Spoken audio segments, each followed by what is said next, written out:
Hello everybody, my name is Jim and it's an absolute pleasure to see you here for another Sponge Chat. For those of you that don't know me, I'm a teacher, trainer, blogger and manager, and I put together these Sponge Chats really to spread ideas on how people could take their careers further within AOT. I have a very special guest for this Sponge Chat, Silvina Mascitti, and I say special for a number of reasons. The first one, Silvina has created this amazing website. I often call it a blog, but it's not really a blog, it's really a website. EFL Creative Ideas. If you haven't checked it out, go check it out now.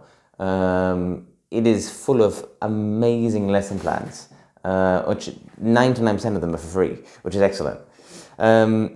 So that's the first thing. The second thing, Silvina is quite new in the sense to materials writing. Now, why is that important? Well, I think it's important because her experience of what she's going through now is quite relatable to many teachers. So many of us have probably experimented with materials writing before, maybe thought we'd like to take this further. And Silvina is in the process of taking that further now. And so some of the things that she was talking about was quite different to some of the other material writers that I've spoken to because they were quite established already. So I think her experience is going to be very useful and very relatable to many of us. As usual, if you do like this Sponge Chat, please let us know. A comment, a like, subscribe. It'd be great to connect with you all. Either here or on LinkedIn, you can get in touch as well. And of course, if you have any requests for any topics or any people that you'd like me to get on, please let me know. Anyway, without further ado, let's get into it. I hope you enjoy, and I'll see you for another one soon. Okay? Bye.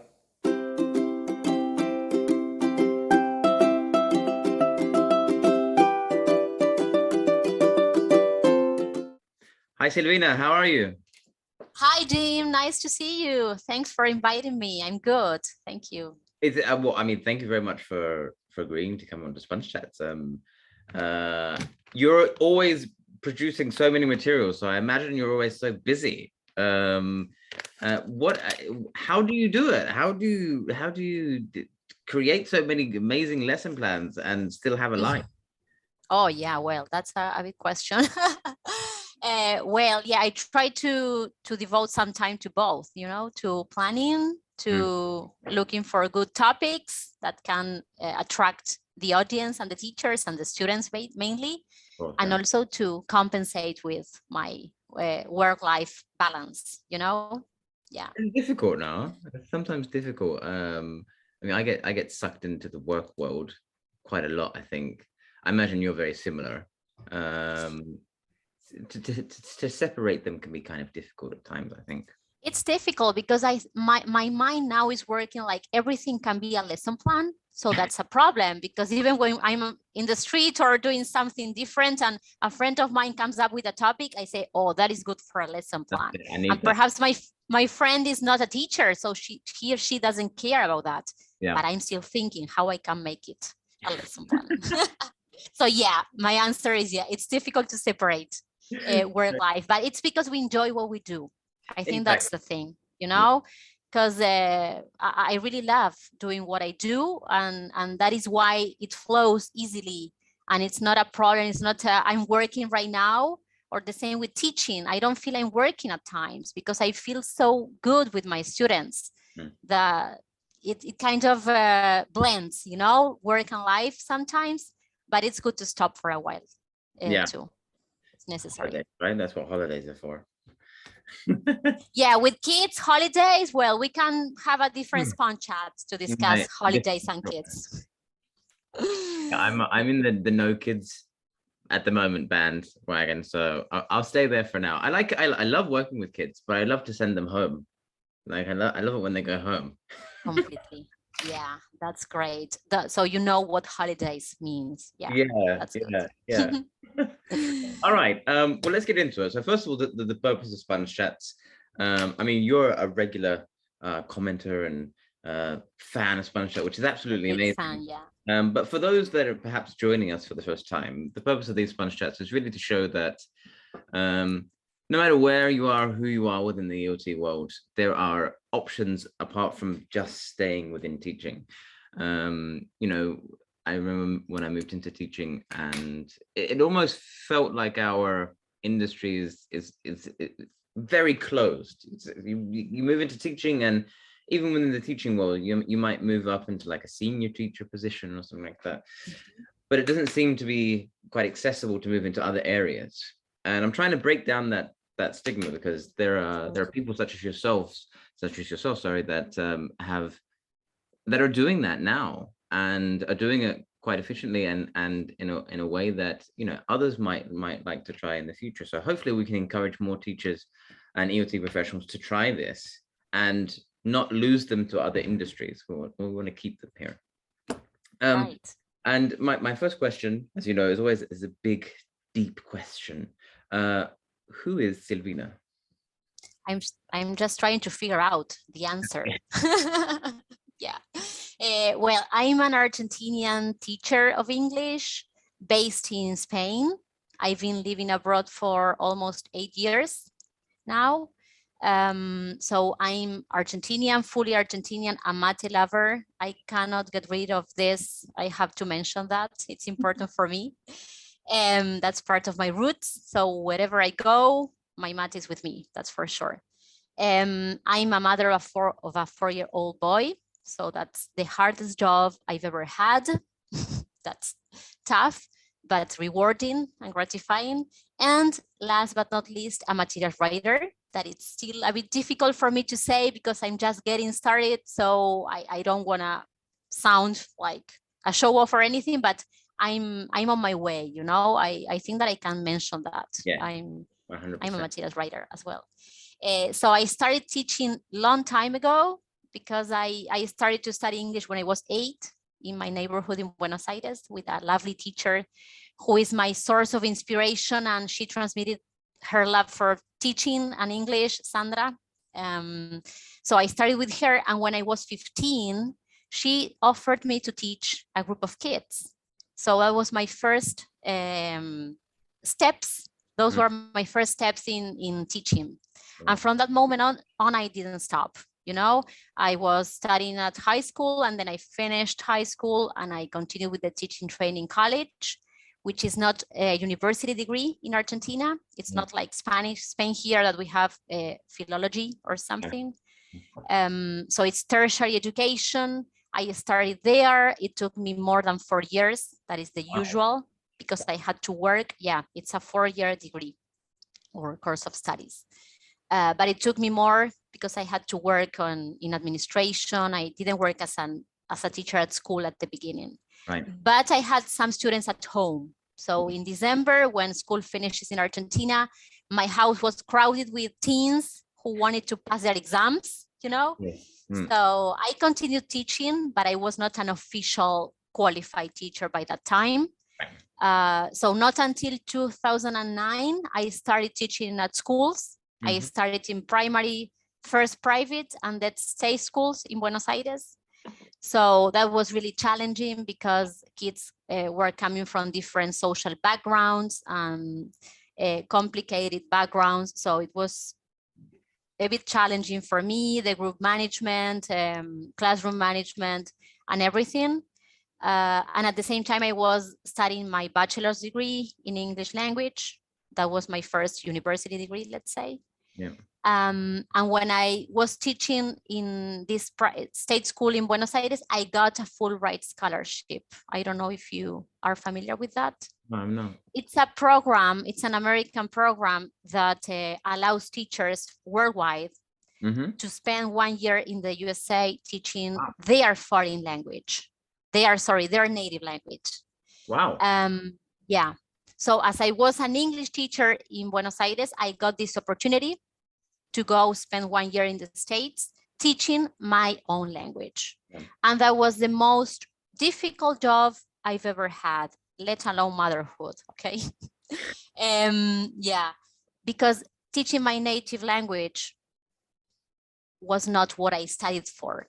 Right. I'm a qualified English teacher of English. Yeah. So this native, non-native thing that we always talk and discuss about, well, that was for me super difficult. And I was given 2 different high levels to teach, Spanish 201 and 202. that is more or less B1, B2 in the American system. Wow. And what do you learn when you learn Spanish in a higher level? What is the toughest topic or grammar point that you learn? It's a subjunctive. So I had to study myself first in order to be able to explain and to teach, because I studied Spanish at high school, but I was not a qualified Spanish teacher. So that is when everybody says, okay, you're a native, you can teach your own language. No, that was not the case. I had a hard time. Sometimes I had some awkward or uncomfortable questions that I had to answer, and I didn't know how to, because I studied my whole life English. So that was really an amazing experience, but also a difficult one. And I learned a lot. That's really cool. And I love how you just sort of go for that dichotomy that's often presented and just destroy it. This idea that the native speaker is the better teacher is just, I don't usually swear on sponge chats, but it's bullshit. Yeah, I experienced it myself. Yeah. Yeah, you know, and yeah, no, thank you for saying that. And my pleasure. No, I'm not destroying the fact that native teachers are bad, or I'm not saying that. No, there are brilliant teachers, but regardless of their origins, their passport, their place of birth, you know. And this, speaking of this, native speaker for English teachers is not South African teachers. It's not all native speakers are qualified for some jobs. So that is, yeah, that's ridiculous. So, well, in my experience, that was the case. I had to study a lot before every class. I had to prepare a lot of PowerPoint presentations and then get ready for the questions that I was gonna have from students. You say, I don't know once, I don't know twice, but it's not good if you don't know everything. So you need to be qualified to teach. That was the message that I got from this, you know. Important takeaway. Yeah, absolutely, the takeaway. Yeah, no, that's an important thing to consider. You know, there's this brilliant model. I forget who it's by, but they talk about looking at the teacher not only in terms of language proficiency. Obviously, language proficiency is very important. Yeah, but the other sort of spectra or continua that they had was teaching proficiency, which, you know, we seem to forget about that, you know, when you're starting off teaching, the majority of us are terrible at the start, and then we develop into something else. Okay, so I had this, I had the classroom management. I produced great PowerPoint presentations, great materials. I had all that teaching part, but I was lacking knowledge on what I had to explain, you know. So that was the thing for me. Yeah. So why then? Obviously, you've taught for a very long time. You've moved to Spain, been teaching in Spain for quite a long time. Oh yeah, that part. Yeah, I moved here then. Moved to Spain. What was the motivation then? I mean, all teachers create materials. You know, they adapt materials and things like that.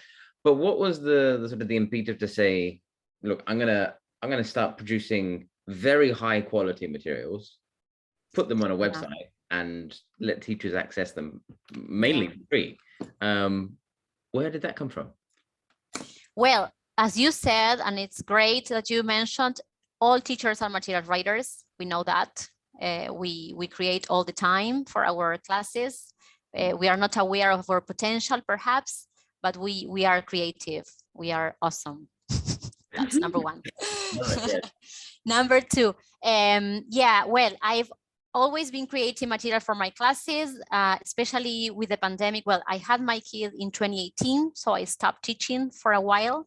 Right. And then I was living in Madrid, then in Barcelona. So I was teaching for a big prestigious language school that is worldwide. And then when I moved to Alicante, this school wasn't here. So I couldn't continue teaching for them. Right. And the pandemic struck. And that was my opportunity to start teaching online. That was convenient for me due to my personal circumstances. Yeah. So when I started teaching, I started getting students from Barcelona and Madrid, those places that I lived before. And they had all different needs and interests. And one of them wanted to prepare a very important job interview for a very specific position. So sometimes looking for materials for these specific purposes is more time consuming than making them yourself. Brilliant. So that was my main motivation, you know, like I will spend lots of time looking for something that I won't get or I won't be happy with because she needs a different thing. So that was the first thing that drove me to start writing materials, like better materials. Right. And then I started being very active on LinkedIn, super active on LinkedIn. And I got a lot of great connections there. And I saw one of them was posting some quotes and some great resources about the NILE course on materials development. On that was something that I said, I want to do this. That was my first approach to learning systematically how to make materials. So I started with this NILE course in September 2020. It was a 3-month intensive, super intensive course, academic, a great academic level. Actually, sometimes I felt I was not up to the level because there were many colleagues and teachers who were already in material writing. And this course is part of a master's degree. Yeah. So they had this background and they come from Celta, Delta, Deep TESOL that I'm not familiar with. So I felt like kind of stuck with my CPD. Right. And that encouraged me even more to learn and to improve and to keep going, you know. Yeah. So once I finished with this course in December 2020, I got the feedback from the tutor about my final project. It was a lesson plan. And I said, I want to share this because I think it's worth it. I started using Canva and I said, this is user-friendly, this looks good. And that was the first step to start sharing my stuff. And then I took some of the lesson plans that I did before for my classes and I turned them into Canva layout. So they looked better. And I started uploading all I had in January 2021. Yep. And that is something that I didn't stop, you know. I started producing like 3 lesson plans a month. I don't know. It was something amazing. Yeah, something that I can't believe myself. So that was the first step, to start sharing and to start getting feedback from teachers. That is something super important to improve and to learn feedback from teachers, feedback from material writers, because I started to reach out great experienced people on LinkedIn asking for feedback, if they could possibly take some time to look and to tell me what they thought about it and how I could improve it and how I could make it more professional and so on. So that was the first part. And then I got into John Hughes course in July 2021.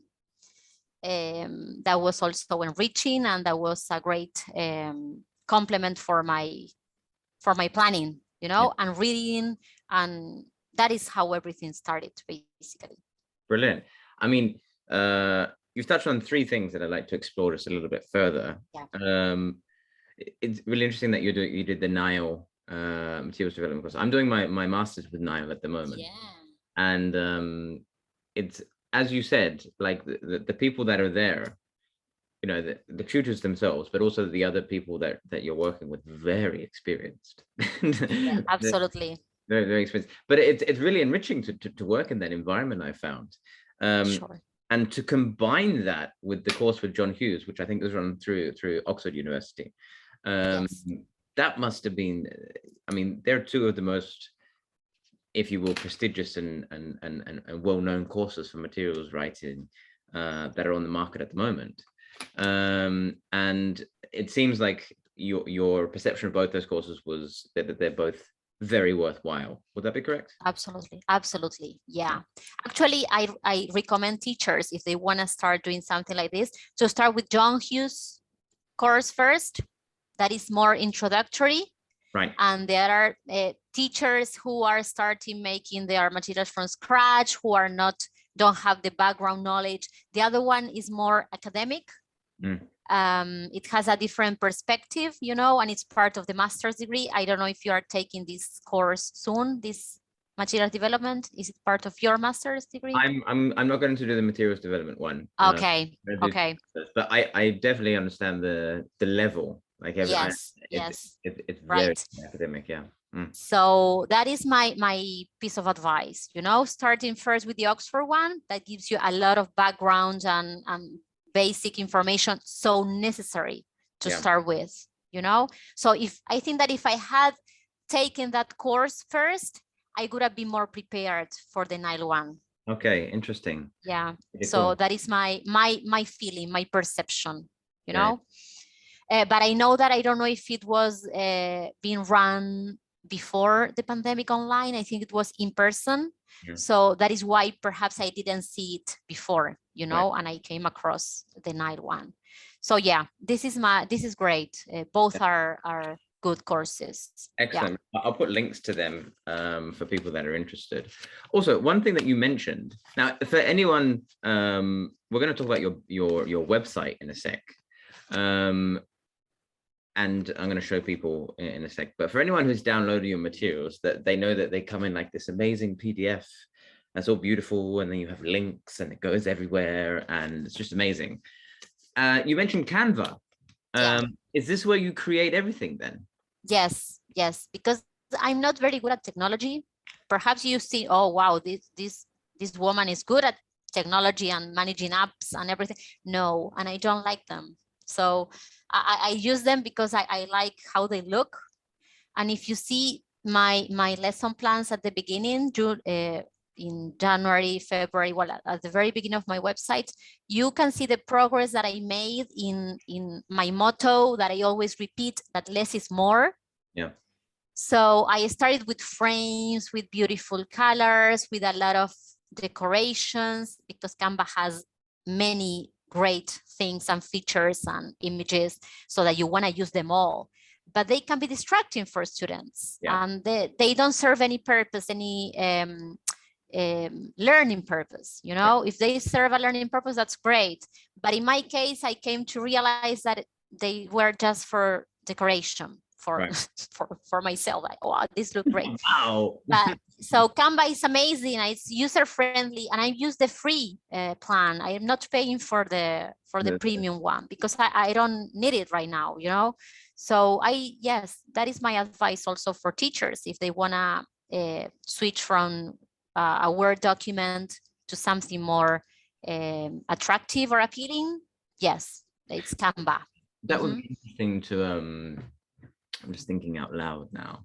Because I've used Canva before, but for other things. And it'd be interesting to create like a little guide for teachers on how to use Canva for materials development. I'm not sure if there's one out there. Did you start using that, or was that covered on the courses that you did, or? No, not actually. I perhaps someone mentioned that in the NILE course, and I decided to try it myself, and it worked really well because it's super easy. It's not a big deal. So I didn't need a guide to use it, you know, so it's easy. If I didn't need a guide, it means that it's easy, right? User friendly. All right, cool. Well, I'm going to put links for anyone who hasn't heard of Canva. I'll put a link in the blog, and hopefully teachers can experiment with that and create some amazing materials. Well, let's actually focus on your blog, because I'm gonna share my screen and see if I can. Let's see if I can get this going. Right, need this. So I'm going to share my screen, and we're going to have a look at this amazing website that you've got. Okay, so this is Silvina's website, and it has a ridiculous amount of amazing high quality lesson plans. How do you do all this? I mean, obviously you do Canva, you set this up. Why put a website like sorry. The template is an original. It's from Wix. You know, I didn't do anything. Yeah, when you yes, it's Wix.com. I didn't do much research on the availability. I mean, all the available blogs or platforms that you can use. I only knew WordPress. Yeah. But I don't know why I decided to use Wix. I don't know, perhaps it was easier. So I chose this layout. I didn't do much, you know, about the pictures, those pictures that move. Yeah. If you scroll up in the title, I mean, that is part of the templates that they offer. You know, perhaps you find this same thing in other blogs. It's not mine. It's something from Wix.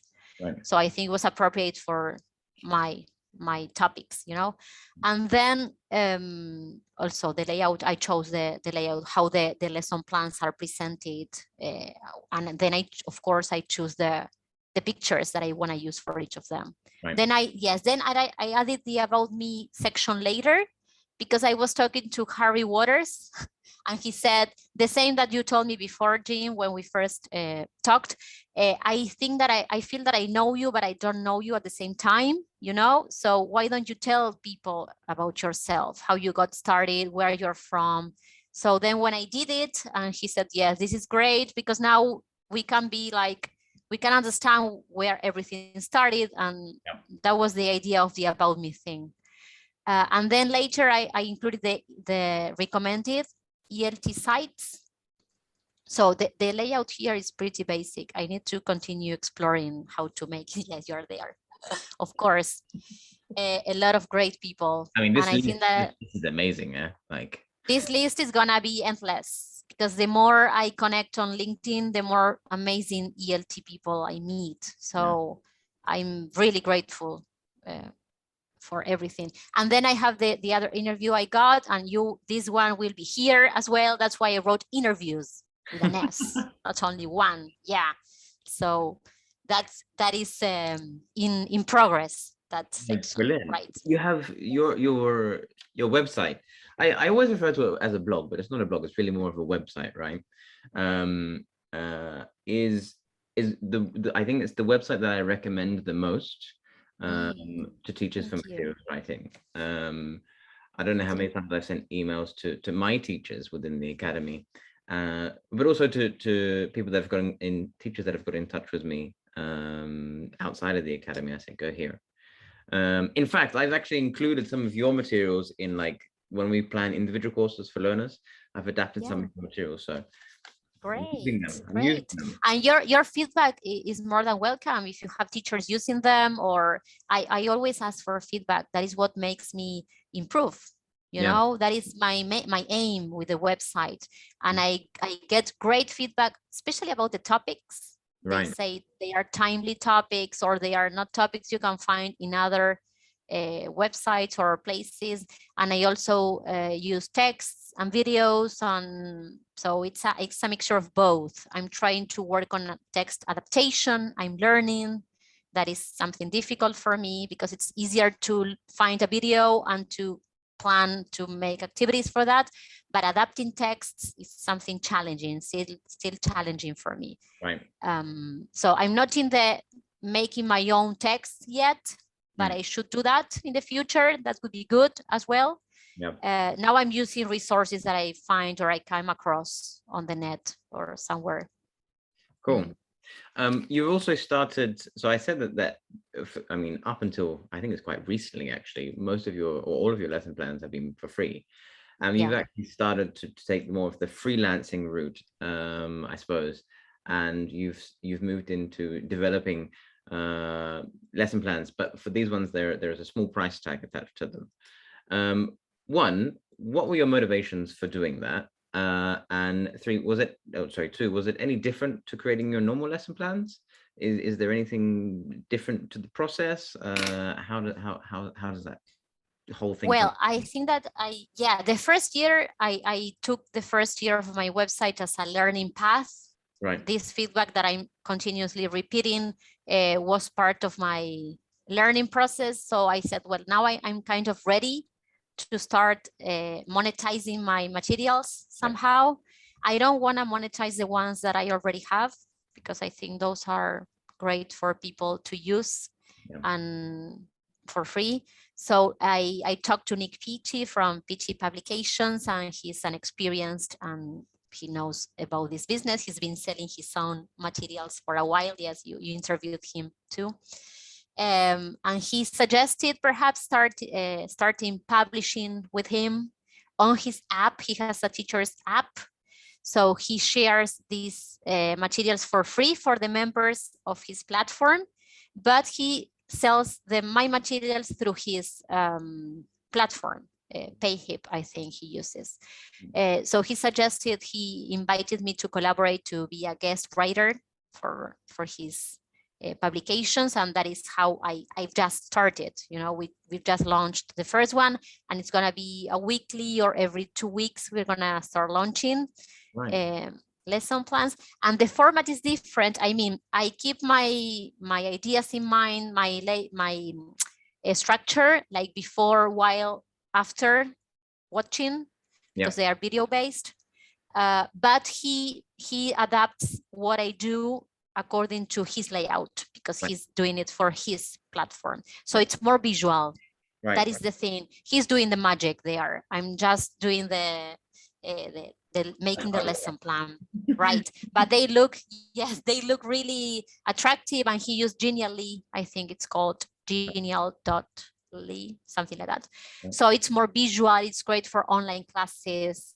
It's a different thing. It's my ideas, but with his style. I think that it's a good combination, because I'm not capable of doing that beautiful and dynamic thing, you know? So that is my first step. Then I'm also collaborating with Jake from Fluentize. We are starting some collaborations. So those are my first steps into the business mindset. That is a bit difficult for me, because as I told you before, I've been giving everything for free and I've been learning. So now I think it's time to start doing some business or participating in some projects like this. I mean, it's almost like money is a dirty word. And in fact, I spoke about this with Nik and a few other of the people that come here that are freelancers. And it's important to, you know, when you have high quality work such as yours, you know, at a certain time, you do need to make money from it, right? Yeah. And so moving, you know, monetizing your lessons or moving to do projects is a good thing, I think. I think so too. Interesting though. Are you looking to stay within sort of the digital aspect of materials writing, or also looking to move into sort of published book stuff, like course books and stuff like that? Well, now, yeah, sorry. No, I was going to say what because obviously when most teachers, they think materials writing, they think books, course books. Like course books. Yeah. But it's so much more. There's so much more to just a course book nowadays. What's your take on it? Where does Silvina want to go? Well, I'm not really sure. I think that would be great to start working in as a team. You know, I've never worked with other people. That's why I'm starting doing or making these collaborations with other teachers worldwide. I made one with Bhavna from India on World Englishes. Wow. Yes, then I made another one for Black History Month with Amina from Nigeria. And last week I made one with a friend of mine from Argentina on bias, on algorithmic bias. So trying to include or to make more inclusive materials as well, because all these topics are about inclusion and about diversity. And even us, we are all from different places and we are using English as a lingua franca, because with Bhavna we were speaking in English. So that is amazing about our world, and that is something that I would like to try professionally speaking. I mean, working with a team, with our intercultural team, that could be great, so enriching. So yeah, of course, I'm open to work on these kind of projects. That would be a learning experience, a mind-blowing learning experience for me. Yeah, and learning from others. This is what I'm looking for, you know. That is amazing. That is what LinkedIn is useful for, because I keep learning a lot from my colleagues on LinkedIn. That is my CPD nowadays. It's interesting you mentioned LinkedIn. I can remember speaking to a lot of the materials writers and publishers that have been in the industry for quite a long time. And the advice that they recommended for moving into materials development is sort of approaching publishers, going to conferences and things like that. Yeah. But it almost seems, and I don't want to say that that's not correct, but it seems like a lot of new materials writers now are getting noticed, not by contacting publishers themselves, but more so by putting their stuff on a blog or a website.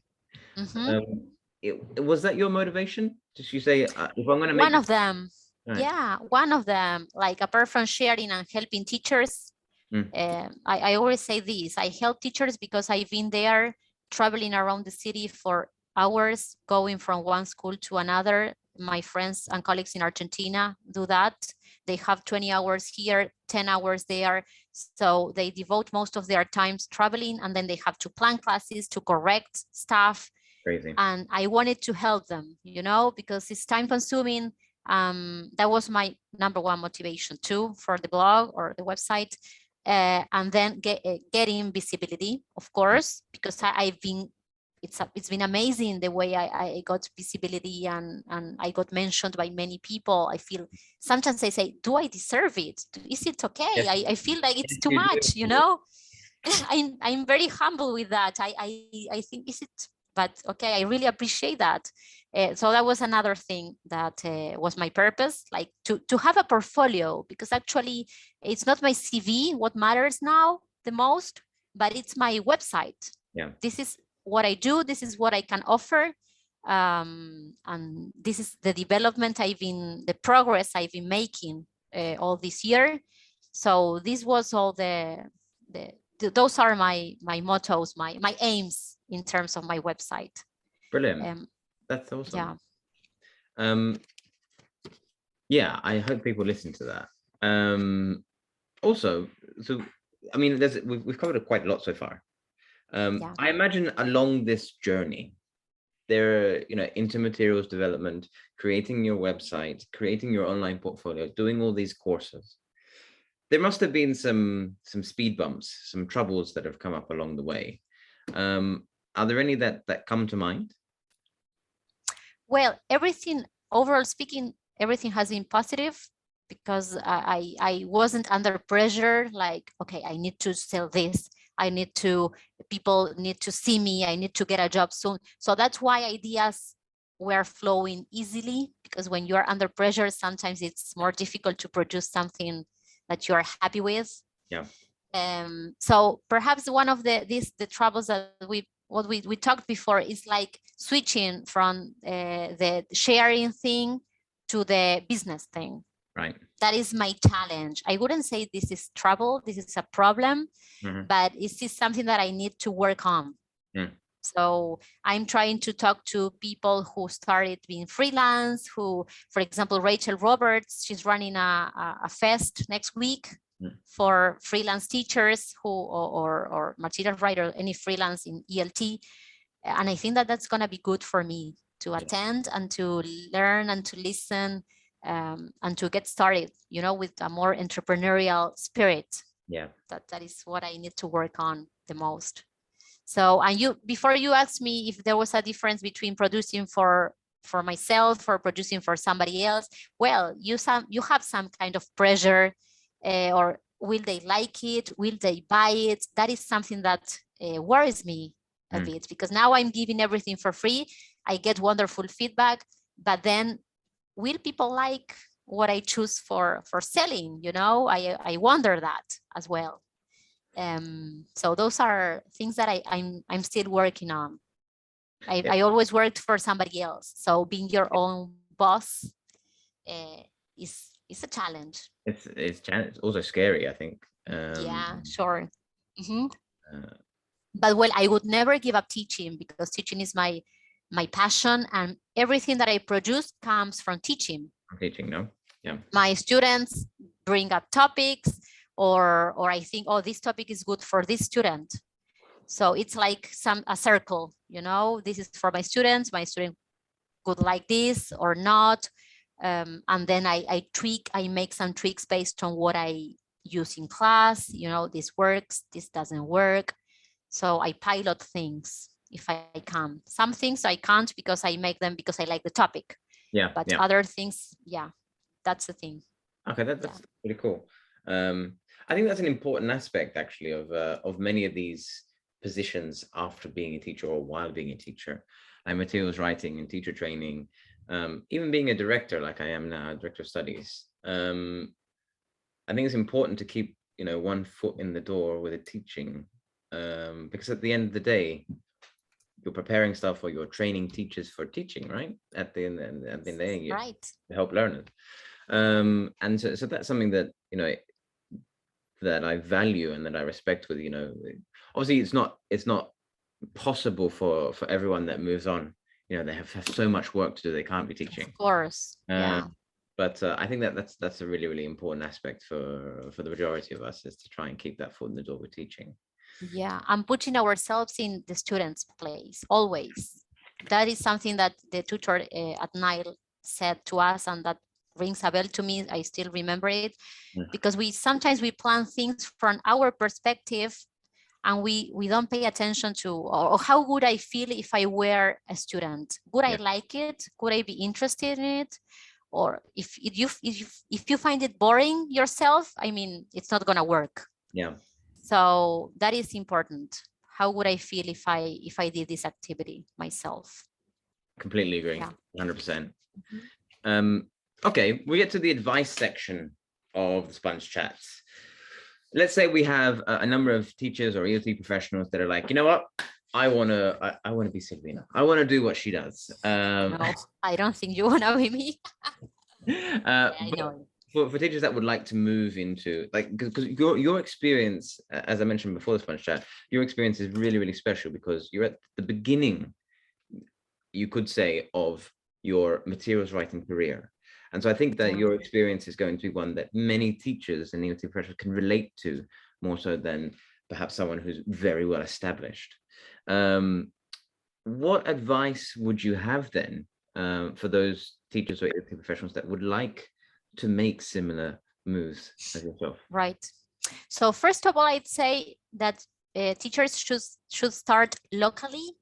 I mean, making your materials for your classes that you already probably do. Pilot them yourself, asking your students for feedback. That is important. Analyzing the rubrics, the instructions, if they are clear, if they work well, because instructions are key to making good materials. Then if you work in a school or in a language school, you can ask your colleagues to try your materials, to share with them, to exchange, you know, and to be open to feedback. That is important, because if you think that everything is perfect, you won't make progress. You know, there is always room for improvement. That's another important thing. There is always room for improvement all the time in everything. So if you teach online, as I do, and I don't have people around to talk to or to share things, use LinkedIn or use this platform, this teachers community, freed.com. Teachers worldwide share materials and they ask for feedback, and I give feedback all the time. You know, when I see, or they approach me and they ask, can you tell me, what do you think about this? They send me emails. Some teachers send me emails with materials. So I love reading and analyzing and seeing and giving my opinion. That's great. So talking to colleagues is amazing. It's good. It's what we have to do to get better. And then share, if you don't want to start a blog, because that is great. If you want to start small at first, share on groups, on Facebook groups. Right. Like I'm part of English teachers in Spain, English teachers in Argentina, English teachers worldwide, teachers of English, where there are a lot of groups in which they share materials. And you can say, I please, if you use it, give me some feedback. So you can say that. Mm. And then there is an amazing Facebook group, not group, page, on the same page, ELT, which is run by Miguel from Madrid. And he has like 30,000 followers. So every time he shares one of my lesson plans, the views increase like skyrocket. Yeah. you know, because Yeah. he has a huge audience. So that is also part of spreading your materials, being part of these groups or websites, and asking for feedback. That is number one, always the same, you know. So that is my piece of advice. Share online, on LinkedIn, talking to people. Our community is awesome. It's always supporting and encouraging. And if they see that you have potential, they will tell you, go for it. Yes. I completely agree with that. Yeah. No, excellent. Thank you very much for those pieces of advice. My pleasure. You echo very much what many other materials writers have said. And I think that element of getting feedback is, you know, it has been stressed quite strongly, and for good reasons, right? Yeah, because sometimes they tell me it's not, everything is not perfect. So Silvina, this layout doesn't work, this link doesn't work, you have you made a mistake here, there are some typos. I mean, or they didn't, once one colleague from Australia, she told me the rubrics is not clear, they didn't know what to do. Can you rephrase it? Can you make it better? Yeah. So yes, of course. So I did it, and I sent it back to her, and she said, yeah, this is way better. I think that she used it again with other groups. Yep. And it was, so you have to be open in order to make progress. Yeah. And also being we are learners, we are lifelong learners. Yeah. So this is the thing. No, excellent. Brilliant. Okay, we'll get to the final section of the Spanish chat, and I think this is one of my favorite sections, actually, because we get to talk about books, and I love books. Do you have any book recommendations for people that are looking to experiment with materials writing? Yeah, well, I have a pile here, but I will try to reduce it. So no, give me the pile. Give me the pile. This is this series, ELT Teacher to Writer. Yes, the whole series is amazing. I don't have them all, but I think I'm gonna get more and more with the passing of time. This is a very basic book on how to write worksheets. Right. And actually, this is something curious, something that is really special for me, because when I bought it, I didn't know that my website was here mentioned in this book. Yes. So I bought it and I said, okay, I'm gonna have some reading today. And it was page 10. When I got there, I saw my website. Wow. And I was really, yes, I wanted to cry. You know, I felt really, no, they didn't tell me about this. And I said, if I hadn't bought it, I would have never known about this. So I was a bit angry as well, you know, why didn't I know about this? So yeah, so I was very happy to see that. And in that moment, my website was long because I didn't pay for the domain. I started with a week's plan. So this is good for teachers to know that you can access a free blog at first. And then I wanted to shorten the name of the blog. So I paid for the premium account. But well, going back to the book, this is a good one. Then John Hughes, ELTpedia. Right. So this is good to start writing materials, even if you don't take any course. How to write listening, speaking, reading, writing materials, how to write video-based materials, well, activities, sorry. It has a lot of different types of questions you can ask, different type of exercises. So this is great. The ELT books, I mean, we've got 4 of them here. ELTpedia, right. They're just like, they're not like, I think it's important to clarify, they're not, it's not like an academic book in the sense where you read and you go really, really deep into the detail. It's very much cut down to the basics. This is what you need to know. I don't have the materials writing one, but from what I've spoken to others that have it, and they said it's very much, this is what you need to pay attention to. Yes. Focus. Yeah. It goes straight to the point. Absolutely. This is good. I don't have the others. I think there is another one on vocabulary. I don't remember the series. I have to have a look at that. Then how to write inclusive materials. So this doesn't give you, I mean, the how to write worksheets and the John Hughes book, they tell you how you have to write the material. I mean, if you don't know how to make or how to write a listening task, but this one goes into representation, inclusion. So this is something deeper. And this is awesome. Actually, to represent groups, people in your materials, you know, this is great. Then this one is not for ELT people, but this is how designed for how people learn. So it gives you a lot of ideas on how to design your activities for any course you wanna give. Really? Okay. Cool. Yeah, this is great. This is amazing. It's visual. It has a lot of pictures, and I love it. It looks like an English book, you know, a course book. Types of memory, yes, how we remember things, and the layout you need to follow. Also to make materials more accessible, you know, the layout, the font. Some people with dyslexia, some people with different learning disabilities. So this is interesting for that. Then I have Critical Thinking in ELT by John Hughes. Wow. Paul Dumay. I think they are giving a webinar soon on this to promote the book. This is great. It's kind of short, but it helps me to include critical thinking activities in my materials. Okay, so that gives you ideas for how you can include them. So it's not focused specifically on materials development? No. Okay. No. But it's for ELT, how you can include critical thinking activities in your classes. Brilliant, love it. Then, as I'm following a lexical approach, I have the Hugh Dellar and Andrew Watley teaching lexically. Right. So also I try to look for I look for variety. Yeah. You know, I want to vary the tasks.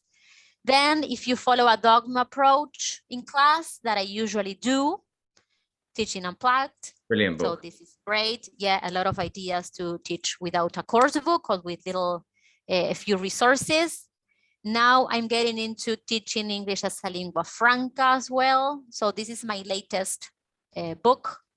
I haven't finished reading it, but how to approach this ELF thing that is super interesting. On that, has it influenced how you write activities? Well, I'm trying to get deep into this in order to include more.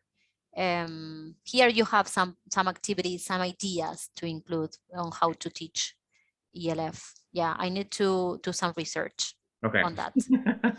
Then, okay, I'm finishing. Then TBL, activities for task-based learning. Yeah, it's my favorite book. Yeah, this is awesome. This is great. So I'm trying to get ideas again, activity types, spoken grammar. So Ken Patterson runs also a course on Udemy is the platform. I don't know if I'm pronouncing it well. He runs a course on this, so how to use spoken grammar. And finally, last but not least, I recently bought the copy by Maria Glasunova on how to reduce your time preparing for online classes. That was highly recommended these days by her and by the network. So yeah, and then in terms of blogs for materials writing, I would say that I follow Pete Clements, that I have to mention him because he's been helping me a lot. I know that it's hard for you to get him into an interview. Yeah. It's complicated, but it would be awesome if he could. I asked, but he's not ready at the moment. So. Yeah, no, let's give him some time. So ELT planning, he gives a lot of tips, and he's always updated on release, on courses, on things, on material writing. Yeah. And then Catherine Bilbro, I don't know how to pronounce her surname. Sorry, Catherine. I'm going to say that it's what you said. Okay, Bilbro, I think, but yeah, she's super experienced. Yeah, she started her blog recently on creating ELT materials. So she's also giving some advice on material writing. That's good for people.